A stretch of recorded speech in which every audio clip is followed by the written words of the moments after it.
ಭಾಗ್ಯವನ್ನ ಕೊಡು ಅಂತೇಳಿ ತಾಯಿ ಉಡಿ ಒಟ್ಟಿ ಪರಮಾತ್ಮ ನನಗೆ ಕೇಳ್ತಾಳಂತ.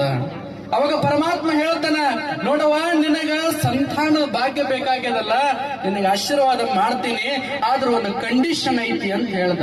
ಅವಾಗ ತಾಯಿ ಕೇಳ್ತಾನೆ, ಏನಪ್ಪ ಕಂಡೀಷನ್ ಅಂತಂದ್ರ, ನಿನ್ನ ಸಂಸಾರ ಬೆಳಗೋ ಅಂತ ಮಗ ಬೇಕು, ನಿನಗ ವಯಸ್ಸಾದಾಗ ನಿನ್ನ ಲಾಲನೆ ಪಾಲನೆ ಮಾಡುವಂತ ಮಗ ಬೇಕು, ನಿನ್ನ ಸಂಸಾರ ಕೀರ್ತಿ ಬೆಳಗುವಂತ ಮಗ ಬೇಕು, ನಿನ್ನ ಜೊತೆಗೆ ದೈನಂದಿಕವಾಗಿ ಇರುವಂತ ಮಗನೇ ಬೇಕು, ಜೇನ್ಕರ್ತ ನಿನಗೆ ಜಗತ್ತು ಬೆಳಗುವಂತ ಮಗ ಬೇಕು ಅಂತ ಪರಮಾತ್ಮ ಕೇಳ್ತಾನಂತ. ಅವಾಗ ತಾಯಿ ಹೇಳ್ತಾಳ, ಇಡೀ ಜಗತ್ತೇ ನನಗ ಬಂಜಿ ಅಂತ ನಿಂದ ಮಾಡ್ಯದ, ನಂದು ಒಂದು ಮಣಿ ಬೆಳಗೊಂಡ ನಂಗೆ ಮಗ ಬೇಕಾಗಿಲ್ಲ, ನೀನು ಕೊಡೋದೇ ಆಗಿತ್ತಂದ್ರ ಇಡೀ ಜಗತ್ತನ್ನು ಬೆಳಗುವಂತ ಮಗನ ಕೊಡುವಂತ ಪರಮಾತ್ಮನಲ್ಲಿ ಗಟ್ಟಿಯಾಗಿ ನಿಂತು ತಾಯಿ ಸೂರಮ್ಮ ದೇವಿ ಪುತ್ರನನ್ನ ಪಡ್ಕೊಂಡು ಬರ್ತಾನ.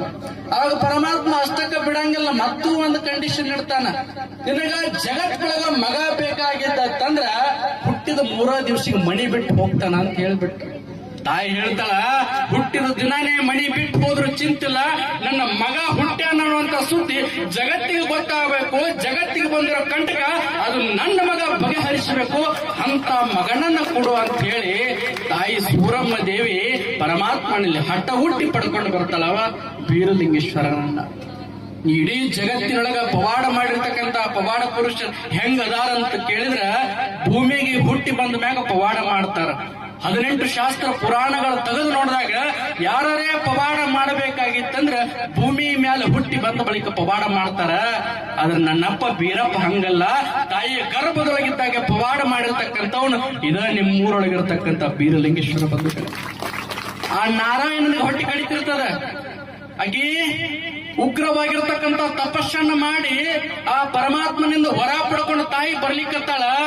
ಮತ್ತೊಂದು ಕಂಟಕದಂತ ಆ ಅಣ್ಣನ ಮನಸ್ಸೊಳಗೆ ಚಿಲಿಪಿಲಿ ಓಡಾಡ್ತಿರ್ತದಂತ. ತಾಯಿ ಸೂರಮ್ಮ ದೇವಿ ಗರ್ಭವತಿ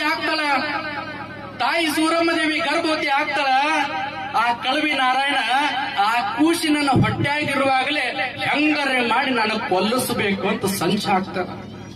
ಪರಮಾತ್ಮನ ಹೊರಕರುಳಿಂದ ಹುಟ್ಟಿರ್ತಕ್ಕಂಥ ಬೀರಲಿಂಗೇಶ್ವರ ತಾಯಿ ಗರ್ಭದೊಳಗದಾನ, ಸಂಚ ಹಾಕಿ ಕೊಲ್ಲಿಸಬೇಕಂತ ಕಳವಿ ನಾರಾಯಣ ಕೈಲಿಕತ್ತಾನ. ಒಂದು ವಾಡಿಗೆ ಇರ್ತದ, ತವರ ಮನೆ ಬಂಕಿ ಬುತ್ತಿ ಅಂತ ತವರ ಮನೆಯವರು ತಗೊಂಡು ಬರ್ತಿರ್ತಾರ. ಹಂಗ ತವರ ಮನೆಗಿಂತ ಬಂಕಿ ಬುತ್ತಿಯನ್ನ ಕಳವಿ ನಾರಾಯಣ ಸೂರಮ್ಮ ದೇವಿಗೆ ತಗೊಂಡು ಬರುವಾಗ ಅವ ಏನ್ ಮಾಡಿರ್ತಾನಂತಂದ್ರ ಆ ಬಂಕಿ ಬುತ್ತಿ ಒಳಗೆ ವಿಷ ಹಾಕೊಂಡು ಬಂದಿರ್ತಾನ. ಆ ಹುಟ್ಟು ಕೂಸರೆ ಸಾಯ್ಬೇಕು, ಇಲ್ಲ ನನ್ನ ತಂಗಿನ ಸಾಯ್ಬೇಕು, ಅವ್ರು ಸಾಯ್ಲಿಕ್ಕಂದ್ರ ಆ ಗುಡಿ ಪೂಜೆ ನನಗೆ ಬಿಡಿಸಿ ಬಿಡ್ತಾರ.